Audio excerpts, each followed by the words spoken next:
Estamos de volta com mais episódio com o nosso convidado Carlos, que está dando uma verdadeira lição para pessoa física, pessoa jurídica, de como organizar aí as suas coisas. Boa. Agora eu vou usar um termo como o economista Gil do Vigor falaria. Tá todo mundo lascado. Eita, nós! A pessoa vem toda lascada, sem patrimônio, sem dinheiro guardado. 7 cartão de crédito. 7 cartões de créditos estourados, dívida pra tudo quanto é lado. Aquela beleza. Exatamente. Sem energia pra acordar de Aí manhã. a pessoa fala assim, tô lascado, né? Não tenho nem por onde começar. Existe uma esperança? Olha, existe. Sempre há uma esperança. Agora, o que a gente precisa trabalhar é o seguinte. Inclusive, quando a gente fala de processos de recuperação judicial de empresas, é feito todo um planejamento estratégico com um faseamento de como recuperar essa empresa. Então, por exemplo, a gente tá vendo... Pra recuperar, não pra liquidar. recuperar. Não tô nem falando de liquidar. Olha. É porque, por exemplo, né? Existem casos que, por exemplo, teve o Banco Master, né? O Banco Master decretou a liquidação. Não dava nem pra entrar em recuperação judicial, porque, inclusive, foi reconhecido, talvez, ali, uma espécie de dolo na operação. Então não adianta eu tentar recuperar uma coisa... Você é partidário do... Não foi precipitada a liquidação. Eu acho que não foi precipitado, dado com as informações que a gente tem até o momento aqui dessa gravação. Eu penso que não foi, porque diante do que a mídia está apresentando, me parece que há dolo na operação, né? Tanto é que gerou aí um dos maiores resgates do FGC. E a gente tem um outro caso interessante aí de recuperação que está rolando no Brasil, que é o quê? O caso dos Correios. Gente, é verdade. A gente teve ultimamente aí também, né, a decretação da falência da Oi, que ficou anos em recuperação judicial, mas aí chegou um nível que o pessoal falou, gente, não dá mais, então vamos ter que liquidar, né? Então, pra gente ver que o problema de dificuldades de empresa não é só dos pequenininhos, não, os grandes também passam por isso. Então a gente tem aí dois momentos, né, que é quando liquida. O que é liquidar? Se a gente, para quem consumiu minimamente aí o material lá do balanço patrimonial, vai ver que liquidar é trazer para a forma de dinheiro todo o patrimônio da empresa. Então, vou transformar todo o patrimônio da empresa lá no balanço. Se tiver prédios, vai virar dinheiro. Se tiver carro, vai virar dinheiro. Para quê? A gente vai liquidar esse patrimônio, tornar ele líquido para poder quitar os credores. E às vezes nem assim dá pra quitar todo mundo. Então, quando a gente fala de pessoas que estão em dificuldade, né, a gente precisa aí criar um planejamento estratégico de recuperação. Tem pessoas que estão muito ferradas, tem pessoas que estão com um balanço patrimonial extremamente negativo. E aí eu, enquanto consultor, quando eu olho para esse tipo de situação, aonde primeiro eu vou atuar? Primeira coisa que eu faço para recuperar as finanças de uma família ou uma empresa é o seguinte: vamos executar os 3 exames. Então, primeira coisa que eu preciso fazer. Primeira coisa, urgente, a gente precisa mudar o estilo de vida. Primeira coisa, eu vou analisar o DRE dessa pessoa. O orçamento. Ou seja, hoje, quanto você ganha e quanto você gasta. Por quê? Porque eu preciso fazer com que o DRE comece a contribuir com o fluxo de caixa. Né? Então, o que eu vou fazer? Se você ganhar 10 e está gastando 11, parou agora. Porque, senão eu estou aumentando o tamanho do buraco da sangria todo mês em R$1.000. Então, primeiro, o que eu tenho que fazer? Esse 10 tem que dar conta, nesse momento, ele tem que tentar gerar o máximo possível de sobra. Nesse momento, pelo menos, de gabinete de crise, que eu chamo, né? A gente tem que fazer um gabinete de crise para tentar estancar esse fluxo de caixa aí que está deficitário. Então, esse DRE aí, no mínimo, ele tem que começar a sobrar algum dinheiro dentro da medida do possível. Porque o DRE tem a ver com a operação padrão e ordinária daquela família. Dia a dia. Então, o dia a dia, ele tem que ser superavitário. Porque senão não adianta eu ficar arranjando estratégias de financiamento, milhões de empréstimos, créditos, pede dinheiro para a família, pede mais um cartão de crédito. Pede mais um cartão de crédito para fazer capital de giro. Não adianta. A primeira coisa que eu preciso sanar é o estilo de vida dessa família ou dessa empresa. tá? Resolveu o DRE. Esse DRE ficou positivo? Beleza, temos um primeiro passo. Segundo passo, agora nós vamos cuidar do fluxo de caixa. Pode ser que, dado o nível de endividamento que essa família ou essa empresa aderiu, ela, mesmo com DRE positivo, com fluxo com estilo de vida ajustado e já devidamente organizado, pode ser que ela vai ter ainda fluxo de caixa negativo. Então, o que a gente vai ter que fazer? A gente vai ter que se capitalizar para ter um fluxo de caixa positivo. Para quê? Para não ter que pagar juros mais caros. Porque toda vez que eu fico negativo, alguém fica sem receber. Né? Então, eu vou ter que...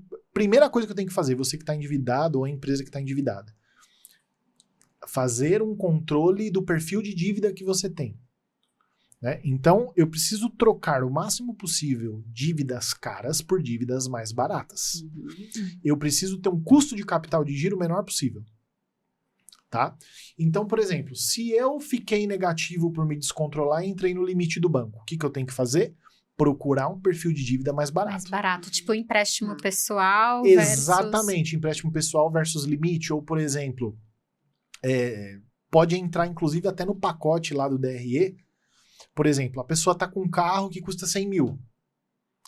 Cara, não vai ter mais pra você ter esse carro de 100 mil. Então o que a gente vai fazer? A gente vai liquidar parte desse patrimônio para ajudar no teu nível de endividamento e o que nós vamos fazer? Você não pode, muitas vezes, ficar sem o carro, dado o lugar que você mora, a sua necessidade de ir para o trabalho. Então, você vai vender esse carro caro que você tem, já vai fazer um dinheiro aí. Você vai comprar um carro mais barato. Por exemplo, às vezes a pessoa tá tão ferrada, né, que tem que acontecer? Caso o carro dela seja elegível, há um processo de empréstimo consignando o veículo, a gente pode fazer um plano do quê? Da pessoa pegar um empréstimo, deixando o carro como garantia. Que é um nível de juro muito mais baixo do que ela depender de juro de cartão. Bem ali, né, pra exato, valer. Exato. É perigoso. É perigoso por quê? Porque a pessoa pode, inclusive, perder o bem se ela não der conta da dívida. Só que é uma modalidade de empréstimo mais barato se a pessoa tiver num planejamento, sendo acompanhado por um profissional e tal. A gente pode fazer essa conta para ajudar a pessoa a trocar o perfil de dívida. Então, eu vou trocar um perfil de dívida, por exemplo, do limite de cartão de crédito ou de limite de banco, né? Que limite de banco às vezes é 10% ao mês, cartão de crédito é 15% ao mês, né? Saiu lei agora que limita, né, o nível de juros do cartão, né? Então, a gente vai trocar uma dívida de 10% ao mês por uma dívida de 4% ao mês. Já é um primeiro passo para você começar a tentar deixar o seu fluxo de caixa mais positivo. Depois, outra coisa que a gente vai fazer é um faseamento da dívida. A gente vai sentar com os credores e falar, minha situação é essa, eu tô ferrado, eu quero te pagar, né? Como é que a gente pode fazer? Aí, questão de renegociar dívida e prazo. Porque eu não tô nem pensando em balanço patrimonial ainda, porque a gente precisa salvar o teu fluxo de caixa. Então a gente vai sentar com os credores e falar, a gente consegue espaçar essa dívida um pouco mais, eu te pagar uma parcelinha menor todo mês, mas não deixar de te pagar e quitando aos poucos? Por quê? E esses credores são abertos? Olha, a isso? Às vezes eles não são, mas às vezes é a única opção que eles têm. Mas é melhor você receber... Melhor pingar do que secar, né? Um prazo maior do que você não receber nada. Inclusive, muitas vezes as pessoas que estão muito enroladas com o cartão e já tiveram o nome sujo e tudo mais, o que as empresas, os bancos, os credores fazem? Existe toda uma indústria financeira por trás disso. Muitas vezes, o que os bancos fazem? Eles pegam uma dívida, por exemplo, de 100 mil reais, vendem para uma empresa recuperadora de crédito, né? Pega essa dívida de 100, vende, por exemplo, uma empresa que recupera crédito por exemplo, 25 mil, um exemplo, porque ela está perdida, né? Um valor perdido. Isso, um exemplo, tô dando números bem hipotéticos aqui, tá? Ela vende essa dívida por 25 para uma empresa de recuperação de crédito. Aí aquele povo que fica te enchendo o saco lá, te ligando e tudo mais, eles vão virar para você e falar assim, olha, eu tenho uma proposta aqui para você, dos 100 mil que você deve, se você quitar hoje 40 mil, eu consigo te fazer por 40 mil essa dívida de 100. Você concorda que essa empresa de recuperação de crédito tá ganhando 15? Sim. Aí o banco, dos 100 que ele ia perder, ele perdeu 75, que já é grande, mas recuperou 25. a empresa de crédito te cobra e ganha os 15 seu e você quita a sua dívida. Só que assim, nem sempre isso acontece. Eu tenho uma cliente que esses dias... acontece, né? Da pessoa contratar um escritório para negociar os juros abusivos, Exato, né? exato, também. Isso acontece, é um serviço que tem, que é a dívida justa, né? Então isso acontece também. Mas para dizer o quê? Que você não pode contar com essa incerteza, né? Então nem sempre vão te oferecer uma condição tão incrível, né? E é claro, tem situações que oferecem por muito menos que isso. Né? Mas você não pode contar com isso. Eu tenho uma cliente que esses dias ligaram para ela e falaram assim, nossa, você tem uma dívida aqui com a gente de 30, se você quitar hoje por 3, você acaba com a dívida. Mas ela não podia. Mas era golpe ou era... Não, era verdade, era verdade. Aí ela não quis no dia e continuou com o nome sujo. Aí o que aconteceu? Depois que eu entrei na assessoria com ela, eu reorganizei a vida dela e tal, e agora ela tem condição de quitar os 3. Aí ela ligou atrás do banco. Só que aí, como o banco percebeu que agora ela tem recurso... vai aumentar, né? O banco virou pra ela e falou, não, a condição que a gente tinha não tem mais, e agora pra você quitar é 15. Nossa, que... Você entendeu que fica esse cabo de guerra? Sim. Por quê? Porque o preço de ter o nome limpo é caro. Então, a empresa agora que sentiu que ela quer ter o nome limpo, tá sentindo que está havendo uma demanda pela limpeza do nome. Sim. Então, ela vai ter dificuldade. Eu falei pra ela, olha... 15 agora a gente não pode. Então a gente vai ter que esperar uma tréplica deles propondo uma quitação mais razoável. Né? Então, são possibilidades que a gente tem. Né? Então, primeiro passo, reorganizar o estilo de vida, sair ali, fazer com que os seus ativos fiquem mais líquidos. Então, isso geralmente vai afetar padrão de vida, né? Então, se você tem um carro de 100, pode ser que eu vou te pedir para comprar um carro de 40, né? E eu já vi umas bizarrices, assim, por isso que eu falei que precisa de humildade, né? Uma vez eu atendi uma cliente que ela falou, não, é só pra frente que a gente anda, eu jamais vou pegar e vender o carro que eu tenho para comprar um mais barato. Gente, que besteira, às vezes você precisa dar um passo para trás para dar 2 para frente. Né? Então as pessoas, principalmente nós brasileiros, nós temos uma tara por carro. E é impressionante como isso tece o nosso julgamento social. A gente vê o fulano num carro novo e tudo mais, a gente acha que o cara tá nadando no dinheiro. E como tá caro o carro, né, também. Nossa, absurdo. Sim, um absurdo. Né? Então a gente às vezes esquece que o fulano tá num carro incrível, mas porque ele contratou um financiamento para pagar em 84 vezes uma parcela que estrangula o orçamento dele. E carro é um passivo, né? Não é um passivo. É um né? passivo. A pessoa vê como um, um investimento. Já dizia lá o Kiyosaki, né, no Pai Rico, Pai Pobre, né? Ele falava, né, dos passivos e dos ativos. Mas assim, o carro tá longe de ser um ativo porque a valorização dele é pequena, né? Ele deixou de desvalorizar no momento atual porque... Ele é o bem que mais tem depreciação, ele tem muita depreciação, né? Logo Nesse de sentido, cara, sim, né? né? É diferente de um ativo que pode valorizar. O carro dificilmente valoriza, né? Ele desvaloriza. Ele não valoriza nada, exatamente, né?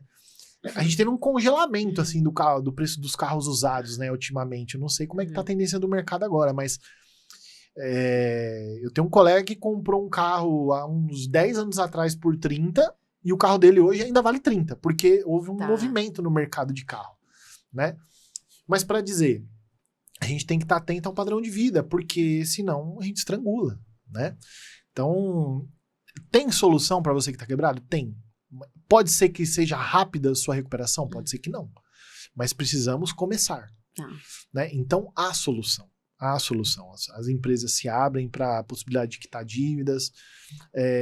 Assim, é uma mudança total de vida. Porque tem um nome sujo, tem gente... Inclusive o governo, há um tempo atrás, né? O governo do presidente Lula agora estava até... Eu penso que já aprovou, né? A questão do devedor contumaz. Porque tem empresário que faz o quê? Deve o governo de forma sistemática, só nega o imposto para poder investir na própria empresa. Né? E depois o governo vem com negociação de parcelamento e tal, não sei o quê. Só que o Lula agora, se não me engano, ele tirou isso aí. Então, as empresas já são de primeira desenquadradas do Simples, tem uma série de consequências. O cerco apertou um pouquinho mais agora. nesse sentido. Porque tem pessoas que deviam o governo de forma estratégica, né? E botavam isso para dentro do plano de negócio. Vou dever mesmo na cara dura. Né? E pior que economicamente, às vezes, é como se isso fizesse sentido economicamente, sabia? Porque o parcelamento da dívida do governo era uma taxa de juros que às vezes era menor que a Selic, por exemplo. Então o que acontece? O cara vai lá, o dinheiro que ele... colocando aquele dinheiro na poupança. Então havia uma espécie de desincentivo ao pagamento, a adimplência para com os impostos. Né? Agora eu preciso até ver depois me atualizar direito sobre como que ficou isso. Mas era uma pedra no sapato do governo isso aí. Então tem esperança, mas precisa sentar com alguém competente ali para te ajudar a fazer todo um planejamento. E como eu disse, precisa de coragem, precisa de humildade. Sim. E precisa de inteligência, planejamento e competência por parte do profissional que vai te auxiliar. E características que parece que o dinheiro por si só tira da gente, né? O dinheiro, ele tosta pode nos mimar, a nossa né? humildade. Ele... Geralmente os endividados não é os que ganham pouco, os que ganham muito.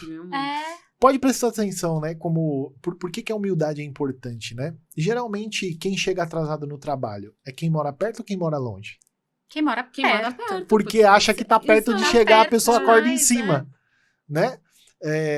Eu ouço falar de pessoas que trabalham no home office e chega atrasado no próprio quarto para trabalhar, porque o quarto é ali do lado. Mas é verdade. Né? Então, por quê? Esse relaxamento, né? Essa imperícia com relação às coisas faz com que a gente relaxe. Então, a pessoa que ganha muito, acha que pode gastar muito, né? Enquanto aquele que ganha pouco, ele valoriza um pouquinho dele e não se endivida, né?